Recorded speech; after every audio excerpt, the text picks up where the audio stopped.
Hi, guys. Thanks for joining us live on the Elation podcast today. We are here at Music Con in the Jazz and Heritage Center in the drum room, which is pretty damn cool. I don't know Lots of about, drums in here. yeah, lots of drums. Every now and then we'll hear a snare sound in the background, but it's good to be here and good to be here with Gerard Longo. How are you? Doing well, doing well. How are you? Good to have you here. Before we kind of get into a bunch of stuff, let's just introduce yourself and tell the people what you do Yeah, and why you're here at MusicCon. absolutely. Gerard Longo, founder, CEO of Underground Music Collective. We're a Nashville-based multimedia and educational platform for independent artists, a community of creatives, if you will. And here at NOLA MusicCon for the second year, I was here last year. I got to do my talk on branding called Perfect Your Pitch last year. And came back this year, got involved again, got to lead my workshop, which is an extension of last year's talk. Just got up here, ran across the courtyard from a Ask Me Anything mentor roundtable panel. And also had a chance to serve on the showcase committee this year. So Awesome. it's been nonstop, a lot of coffee, not a lot of sleep. My voice and knees are holding on by a thread, Yeah, but here we are. not a lot of sleep is something that happens to New Orleans people a lot, So because we like to party, we like to eat, we like to hang out late, and we like to play a lot of music. So Fun fact, my maternal grandmother actually lived here before I was born, like late 70s, early 80s. And she'd always tell my mom, like, in the summertime, you just don't go out during the day. And that's why everybody in New Orleans becomes a night owl, right? Because absolutely. the summertime here, if you've never been, like, it's like the humidity. It's You're hot. right. It's hot. You got the Mississippi River, Lake Pontchartrain right there. Yeah. You're in the deep south. Yeah. So Yeah, no, it gets muggy. It gets muggy. But yeah, we definitely go out at night. Mhm. We definitely go out at night. What do you think was the best question asked to you on the panel that you just came from? Ooh, well, somebody asked us a question as far as like, what is your most important milestone and what led you there? And for me, I mean, it was a heavy question, but it was an easy answer. Right. This year, I'm telling anybody with ears, it's been the best year of UMC's life and it's been the best year of my life. Awesome. And it's because not only the opportunities that I've had, that we've had as a community, as a platform, but what led to it was just me getting hyper intentional about just who and what I'm dedicating my time to, right? The energy that I'm allowing in my sphere, right? And it's been such an important lesson because we only have so much time in the day. We only have so much bandwidth. Right. And we need to, if we're, living in purpose and we're moving towards something and we're building something of impact, a lot of our time is going to go to that, not to mention personal life, family, friends, making sure you're taking care of yourself. And so this year has been a year really for me clearing the distractions, right? Just getting them out of the way, getting distance from anything that I feel is pulling me away from my calling and away from my purpose, and that I think can be an uncomfortable thing, Absolutely. Learning Learning when to say no. when to say no, Yeah. learning that maybe certain situations, certain relationships aren't for you, or at least aren't for you right now. Right. And they're not aligned. There's a line in a song called All of Me, big, gigantic, put out with Logic as the feature. And in Logic's verse, he says, "We see eye to eye, but you ain't in my vision," Right. And you might at one point have really resonated or clicked with a person, a situation. But if that's no longer the case and you're competing against each other, Right. more than you're helping support each other and help each other grow, then it's time to reconsider that, right? Right. And so for me, by clearing those decks and focusing on my controllables, focusing on creating new experiences personally, professionally, and everything that, we're working on, like that's really helped revolutionize the platform, bring so many wonderful people into my life Right. who are colleagues and now friends. And it's helped us do more here together. We came down last year. I came down here. It was just me. I did my talk and otherwise fly on the wall. Didn't know anybody. I'm just learning. I'm taking it in. Right. This year we brought like a lot of the people in our community here, and they're running around asking questions, soaking it in. Awesome. And everyone's finding ways that not only they can help their own careers, but also contribute to this ecosystem. Awesome. Awesome. Well, it's funny, even getting older, in stages and like, I have two young kids, even having kids now, like start to learn your time is much more valuable when you have certain things that you have to handle. Mm-hmm. And so you start to identify, all right, I'm going to narrow my path. And I guess it's almost that aim small, miss small type Mm-hmm. of thought process, right? Right. And then when you get that pointed on something, normally you can make it happen. Yeah. At the beginning of this year, I was, in the process of finishing my book, and I was, I had South by Southwest coming up. I got to do my workshop there in March, and I had just gone through like this very rough and bizarre pseudo breakup over the Right. holidays, and there was a lot lingering about that situation. And I'm like, okay, I can focus on that and spend energy on this situation that I know isn't fitting into my Right. life or working out anymore, or I can take that energy and redirect it into something positive, productive, that is going to set the tone for the road ahead. Right. I could look back or I could look ahead. And that looking ahead has been the most beneficial thing. And that's what's led not only to successfully reaching those milestones, the book and South by, but everything that's come since then. So many of the connections I made at South by Southwest have, and even here last year, have come full circle to where Mandy Ortiz from Dawn Audio, who is on the showcase committee with me, we met at South by for like 90 seconds. Right. And if I didn't go to that event, and I didn't like make sure I was intentional about like, okay, who do I want to get to know and what do I want to get to know about what they do, and then follow up after the conference. Right. Maybe we wouldn't have ended up working together. Right. And we just had 2 great events this week together that we curated, and it's a beautiful thing. I've run into people that I've met previously at previous stops along the journey. We've all kind of converged here, and it's really interesting to see like just the amazing energy, the creativity, the collaborative spirit, the community mindedness that comes together in an environment like this, and when you focus on your contribution to that environment. Right. So old school networking still works. It does. It does. And even in leading the team here, leading up over the past couple of weeks, and even when we got here, I just said, find ways to be useful. Right. Find ways that to not only advocate for yourself, but figure out where that self-advocacy fits into the greater whole. Absolutely. Right? What do you think that you can do to affect things for the better? Because there are a lot of issues in our industry, as we know. Oh yeah, 100%. And it's more complicated than ever, right? With the advent and the rise of AI, right. And of course, the industry infrastructure kind of at odds with this new wave of creative artistpreneurship, right? How do we make it work, and how do we make sure that artists, that creatives continue to have a seat at the table? Right. And it starts by showing up and advocating for yourself, number one, and making sure you take that seat. And when you take that seat, you listen to the conversations happening at that table. Right. Absolutely. Well, I always say music gives me so much. I find ways to give back to music. Mm-hmm. Like I feel like it has to be a reciprocal thing. Yeah. Otherwise I feel like it gets stagnant. So if you keep giving yourself back to it, it'll keep giving you more. Right. And I think that service mindset is very important. Right. And I think if you're coming into this thinking that your success is the most important thing and everything else is secondary or somehow beneath that, you're going to have a bad time. Right. Absolutely. This is, art, this is culture, this is community, and all of those things require our humanness to connect to other humans. Absolutely. And if it's just about, well, how much money is this going to make me right now? Who is this person going to connect me to? Like, what can you do for me? Right. Then that's just not the way to be a good citizen. No, you have to live the art. Right. You have to live the art. Yeah, and understand that you're making that art to connect to other human beings. 100%. And what about you connects and resonates with people to where they're going to buy into that and want to tap in and be a part of that journey and be a part of that community where you can celebrate each other. Absolutely. And it's a fragile thing, I feel like, that line, that you have to cross between business and art, you know? And I feel like nowadays artists have to be more business mindset than they ever used to be, you know? They used to pass that stuff off in the manager. You can't be that pass off anymore. You can have a manager, but you need to know the process and what's going on. Otherwise, you're going to get skimmed, you're going to get cut, things aren't going to actually work out for you. So you kind of have to know the whole process. Know enough to be dangerous. Yeah. Know what good is, at least. Like taxes. Know enough to be dangerous, but don't do them. Don't do your own taxes. Yeah. Like, know enough to know that when you do delegate that thing, that the person that you're delegating it to knows what they're doing better than you. Correct. Right? Like, I used this example down there on the panel just a little while ago.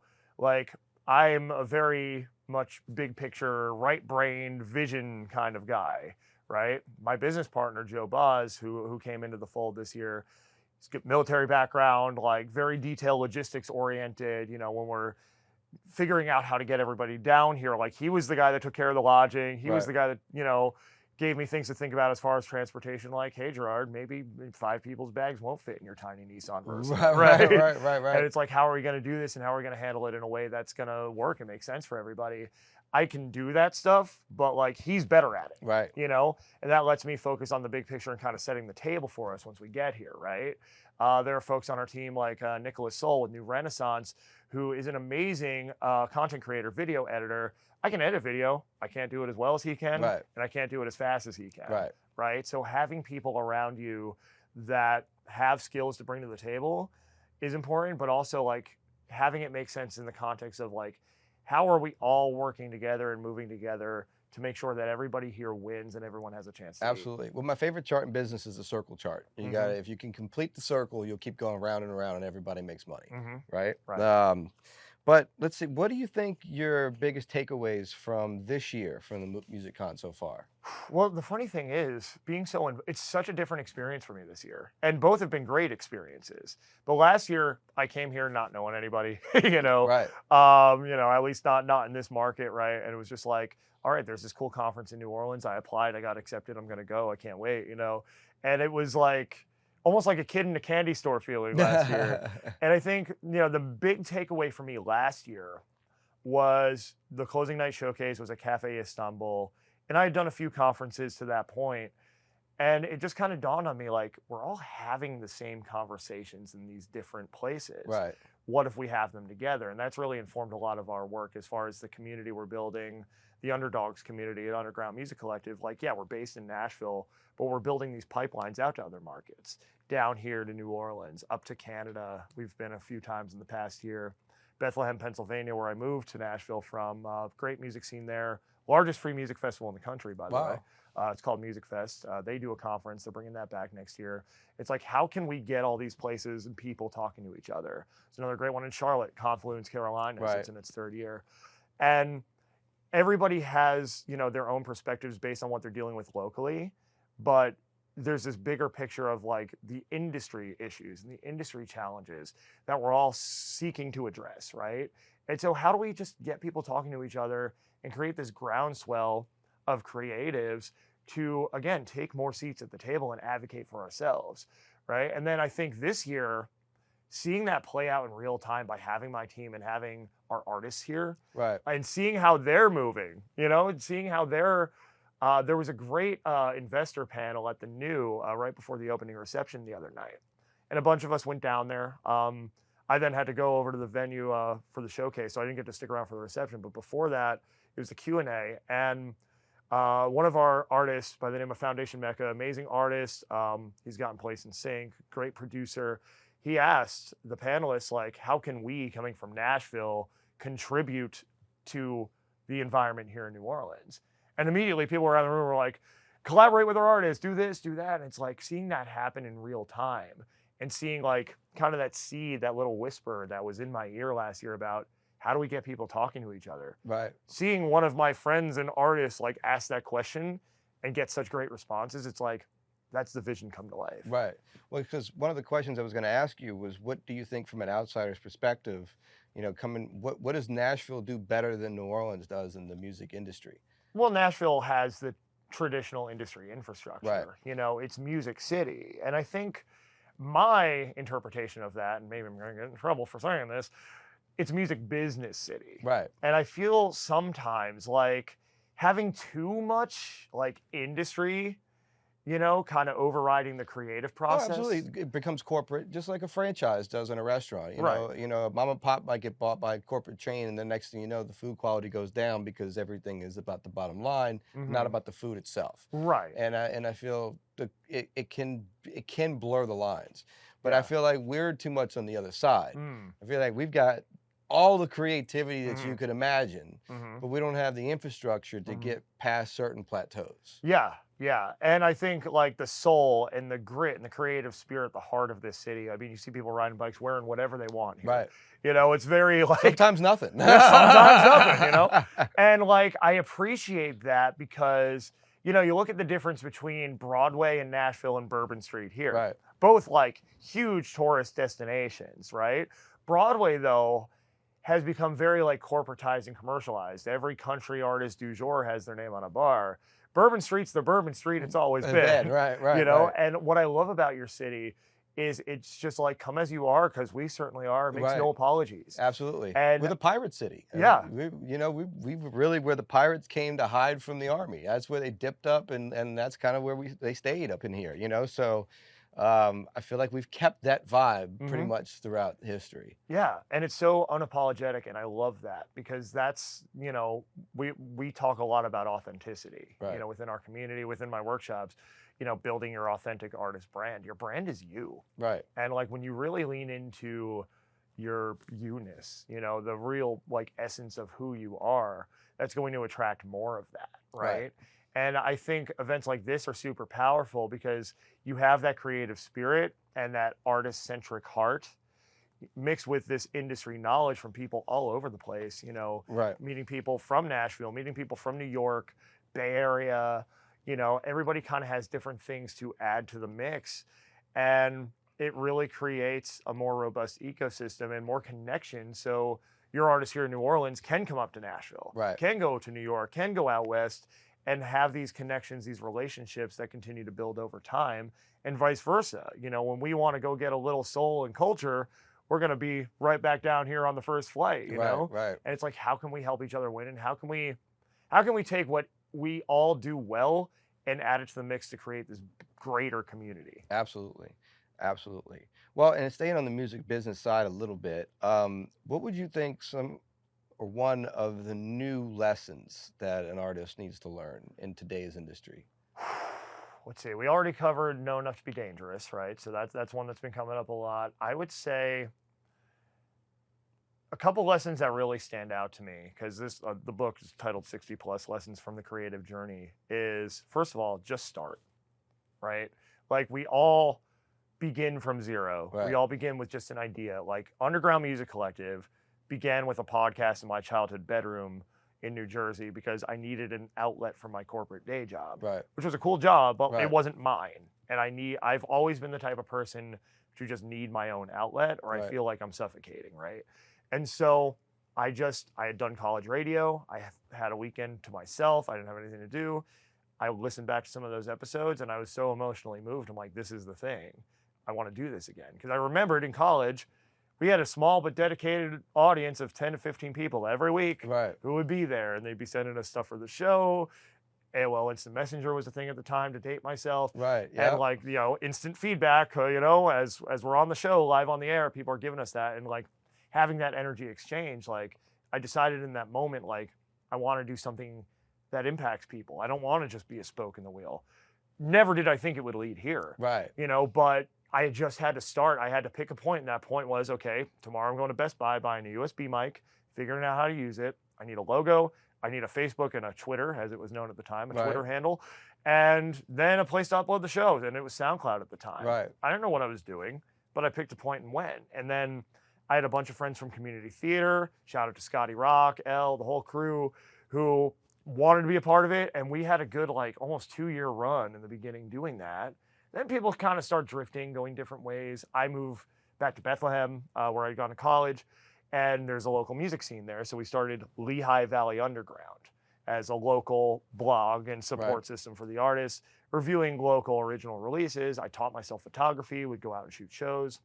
Eventually we start, you know, working on events and partnerships with the city, with Arts Quest, which puts on Music Fest every year. They've always been super supportive. Every first opportunity I've ever gotten in this industry has been due to Arts Quest. And, you know, from there, like I learned enough to be dangerous, but I also started to recognize there are things I don't know. Right. Right. And so from there, never when I started that podcast did I think one day I'm going to live in Nashville. Right. But then a couple months after that revelation in late 2018, I was relocating to Nashville, and we were Underground Music Collective now. And as I've got, I had a day job the first couple of years there to kind of get my bearings. Left at the start of 2021. Great timing, middle of a pandemic. Right. And that leap will teach you everything you need to know about yourself, personally and professionally, all the holes that you need to fill in your game, right? Absolutely. And so as I've become more entrepreneurial and have just like dedicated myself to sticking it out no matter what, so has the platform, right? And so that's what we're trying to teach these artists is like, think and move like an entrepreneur and bring that back, into and filter it through the lens of your creativity, Right. and speak up for yourself, Right. right? In everything that you do, and find the people who are picking up what you're putting down. And so that all came from that seed, that whisper, that just start, right? Absolutely. Well, and I always say everybody starts with a bad note. Mm-hmm. Oh, we have plenty. Yeah, like that's everybody starts with a bad note. Mm-hmm. And like even me, like when I decided I wanted to be a producer, I knew nothing about what was going on. So I went to Guitar Center to buy some stuff. I bought some speakers, this and that. I bought a keyboard, not knowing that the MIDI keyboard was different. So I get home and there's nowhere to connect it to anything. Right. I bought a regular Casio like keyboard. You just everybody's got to get up and just start moving, and then each time you screw up is a lesson that you learn forever if you do it in real life.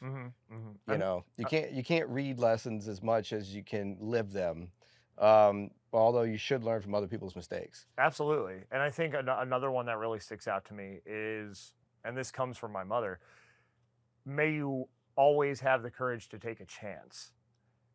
It's scary putting yourself out there, right? In any way, whether that's business, whether that's asking the person out that you like whatever it is, like going back to school can be scary, and learning things you don't know. Like all these things can be very humbling experiences. And I've been humbled so many times over the past 12, going on 12 and a half years, right? Since we started the show in 2013. And I always tell people like, UMC and everything that came before it, it's lived a lot of lives, it's died a lot of deaths. Right. But I think the thing that really sets it apart and sets me apart is I'm willing to fail. I'm willing to fail spectacularly and sometimes publicly. Right. But then I'm willing to take that and be like, okay, well, this is what I learned from it. Right. And no matter what, don't quit, right? Like there are times where like retreating, I think would have been the more sensible, more logical thing to do. Right. Like, okay, music is not logical, though. No. The business of it is not logical, and neither is the actual art, which is why I love it. I mean, it's like math to me. Math is never ending. There's always another math problem to learn. Always. Music's the same way. There's always another way to play or to do something new. Always something to learn. So I feel like it always keeps your brain moving and working, and it'll never stop. Yeah. Yeah, always another hill to climb too. Yeah. Always that next thing. It's like, okay, I did that. That's great. There's more to this mountain. Yeah. And every time you get to that top where you think you're in the top, next thing you kind of look up and you realize that there is another mountain on top, but you don't see that second mountain until you get to that first mountain. It's obscured in the clouds there. Yeah.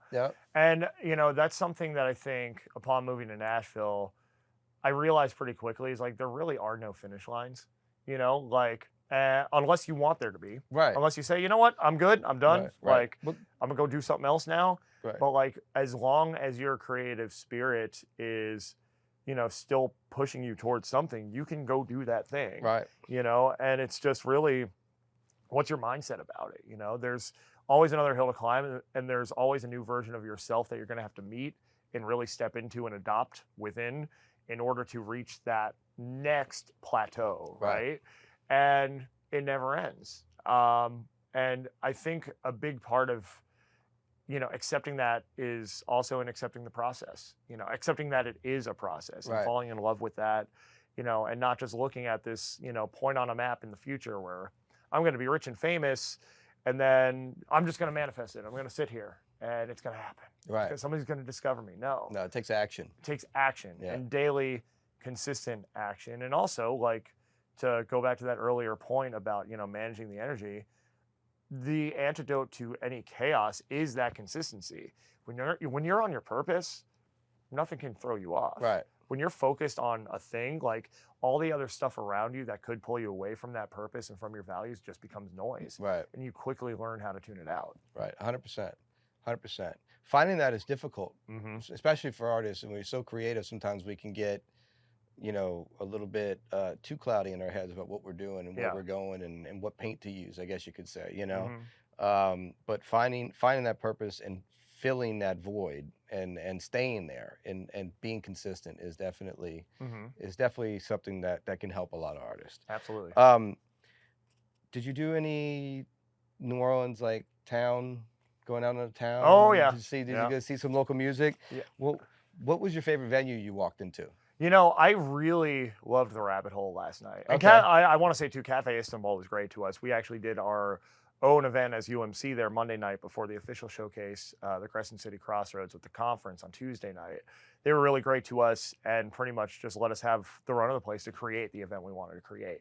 The Rabbit Hole is a really interesting space because you have that outdoor section, like this big outdoor courtyard. You've got a second stage out there, and you could do a lot of really cool like visual stuff and like experiential stuff out there. And then in the venue, it's this club venue, and it's just got that like kind of gritty, raw spirit energy. The lighting was great in there, the sound's great, and we had some really amazing acts. We worked on that, of course, with Mandy Ortiz and her Dawn Audio team. They did a beat battle, in between sets. Awesome. So we had a bunch of producers from different producer communities. There were producers here, a couple of our folks from Nashville. There was a guy all the way from out in Boise, Idaho, who came and submitted to the beat battle. Wow. And it was like just this really cool backdrop in this space to have these communities of people who didn't know each other prior come together, and it was really that like come in as strangers, leave as friends type of thing. You could feel that in the room, Right. where Brother Dusty is one of our artists, and one of his band members actually won the beat battle, King of the Hill style at the end. So it's like you had, a UMC adjacent artist, right? Right. Getting in the mix and like winning this beat battle with Dawn Audio, So it's this perfect like, coming together of our communities, ours based in Nashville, theirs based here in New Orleans with some folks, all scattered throughout.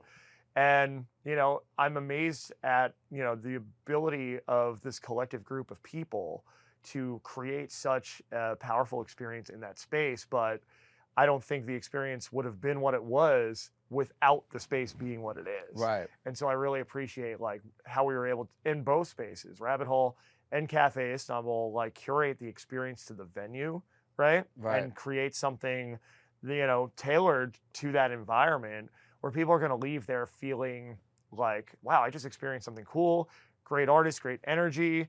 I'm going to tell my friends about what's going on here, and I'm going to bring them to the next one next Right. year or whenever it is. I'd love to be back here before next October, Right. But that's my long-winded answer to that question. No, I love the Rabbit Hole. This is a great spot. Yeah. It's in both cool also. So we have some great venues. Mhm. But the Rabbit Hole is definitely one of them. Mhm. What would you say your favorite local band is? Favorite local band? Lapis was really good last night. Okay. Brazilian funk. Julia, the lead vocalist, like she's so expressive, and most of it, if not all of the lyrics are in Portuguese. And Right. I don't know Portuguese, but the way like she'll break into this like spoken word, like rap, style sometimes. She's a great singer too. But as she's doing that, like she's so expressive that I was leaning in, hanging on every word, and I didn't understand a word she was saying. And I told her that after. I'm like, the way you just like pulled me in, like Right. I didn't have to know what the words were to pick up on the energy of it. Sometimes you can feel the emotion, Mhm. and you can kind of navigate what she's saying through the emotion and catching every third word, which might sound like a Spanish word, or an Italian word, like Mhm. Portuguese is funny like that. Like it's a very hard language to listen to, but I feel like music can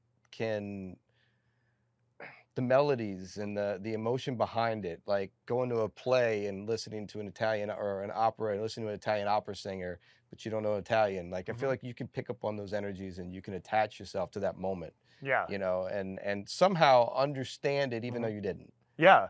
There was another situation like that at South by. This artist, she goes by Chloe's Clue. She's from Spain, and actually, she was staying at the same lodging where I was staying, and we just kind of met in passing. She's like, "Oh, come to my showcase," and I did. And again, all of her music's in Spanish, Right. right?